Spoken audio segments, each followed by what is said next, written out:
আগামী ২৪ থেকে ৪৮ ঘণ্টায় সিলেট, সুনামগঞ্জ, নেত্রকোনা, শেরপুর ও ময়মনসিংহে নদ-নদীর পানি বেড়ে স্বল্পমেয়াদী বন্যা হতে পারে।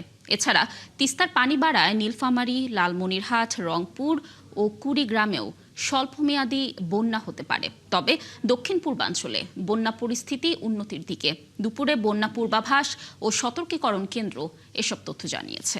বর্তমানে দেশের 4টি পয়েন্টে 3টি নদীর পানি বিপদসীমার উপর দিয়ে প্রবাহিত হচ্ছে। এর মধ্যে সিলেট এবং সুনামগঞ্জের সুরমা কুশিয়ারা নদী এবং নেত্রকোনা জেলায় সোমেশ্বরী নদী বিপদসীমার উপরে রয়েছে।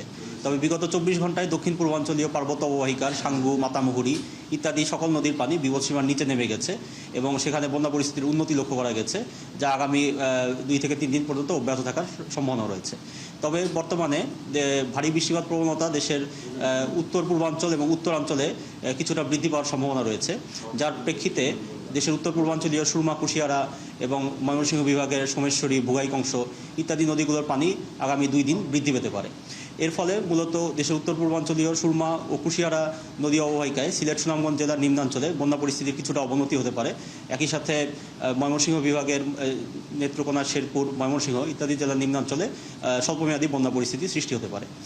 একই সাথে দেশের উত্তরাঞ্চলীয় তিস্তা এবং দুধকুমার অববাহিকাতে লালমনিরহাট, নীলফামারী, রংপুর, কুড়িগ্রাম জেলার নিম্নাঞ্চলেও আগামী 2 দিন পানি বৃদ্ধি পেয়ে স্বল্পমেয়াদী বন্যা পরিস্থিতি সৃষ্টির ঝুঁকি রয়েছে।